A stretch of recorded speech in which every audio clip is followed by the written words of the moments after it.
Hello दोस्तों, कैसे हैं आप लोग। आई होप आप सब अच्छे होंगे। आज हम फिर आ गए हैं अपनी कहानी के दूसरे भाग में। तो चलिए बिना किसी देरी के कहानी को शुरू करते हैं। पहले पार्ट में आपने पढ़ा कि एक बड़े शोरूम में मीना किसी आदमी के साथ थी। माँ बाहर ही खड़े होकर उसका इंतज़ार कर रही थी। माँ नहीं जानती थी कि उसकी बेटी किसके साथ है। माँ ने देखा कि मीना अंदर किसी लड़के से बात कर रही थी। लड़के का चेहरा पीछे से दिखाई नहीं दे रहा था। उन्होंने पूरी कोशिश की लेकिन समझ नहीं आया। इसके बाद ऐसा लगा कि वह दुकान से बाहर आ रही है। मीना की माँ फौरन वहाँ से भागकर वापस अपने घर की तरफ आ गई। रात के लगभग 8 बजे मीना घर वापस आई। उसके हाथों में ढेर सारे बैग थे। माँ ने देखते ही मीना के हाथों से बैग छीन लिया और बोली, कहाँ से लेकर आई इसे? किसने दिया? तुझे पैसे कहाँ से मिले? मीना ने गुस्से में कहा, ये कैसी हरकत कर रही हो? तरीके से भी चीज़ें देख सकती हो। मेरे एक दोस्त ने मुझे यह चीज़ें दिलाई हैं। क्या हो गया है आपको?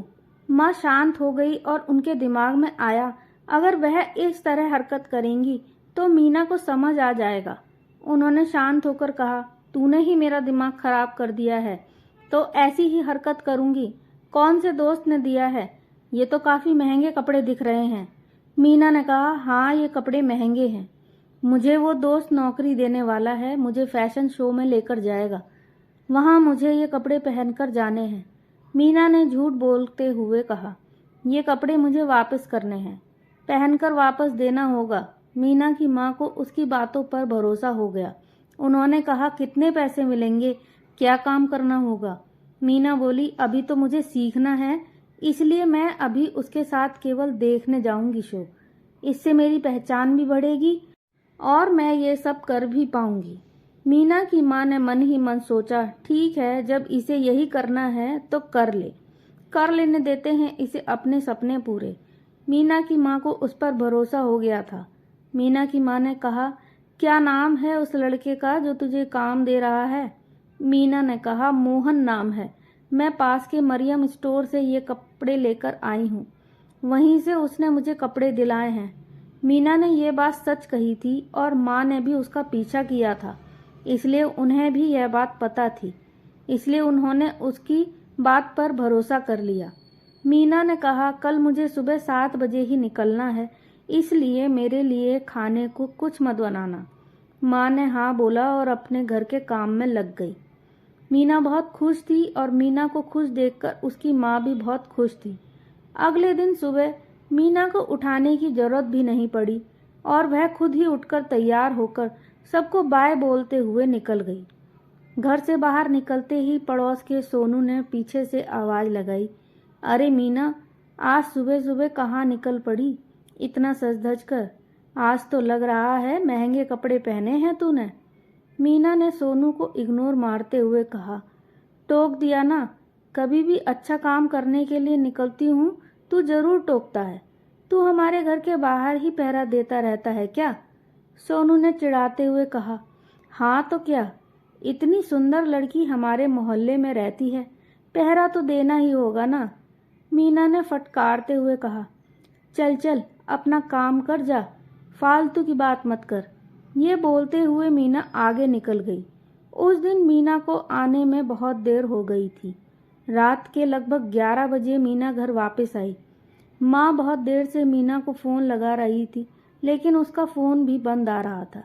जैसे ही दरवाज़ा खटखटाया, मीना की माँ ने जल्दबाजी में दरवाज़ा खोला और गुस्से में बोली, कब से फ़ोन कर रही हूँ, फ़ोन कहाँ है तेरा और इतनी देर कैसे हो गई?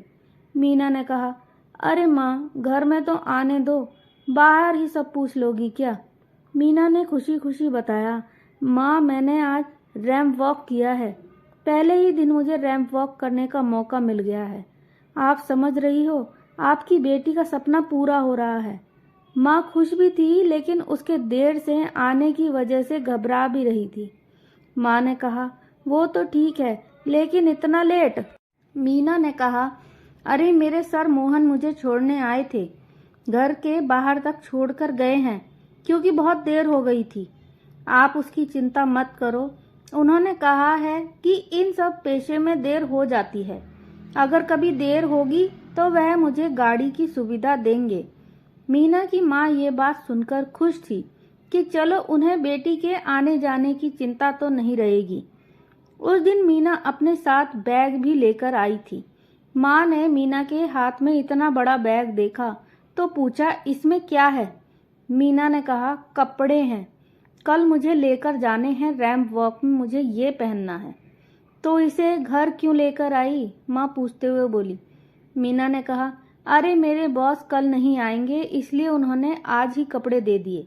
माँ ने कहा, चलो ठीक है, अब खाना खाकर सो जाओ। उस रात जब सब सो गए तो मीना शांति से देर रात बैग उठाकर घर से बाहर निकल गई। आखिर आधी रात में मीना बैग लेकर कहाँ जा रही थी? आखिर कौन था जिससे मिलने जा रही थी? आगे की कहानी के लिए वीडियो को लाइक करें और चैनल को सब्सक्राइब करें। धन्यवाद।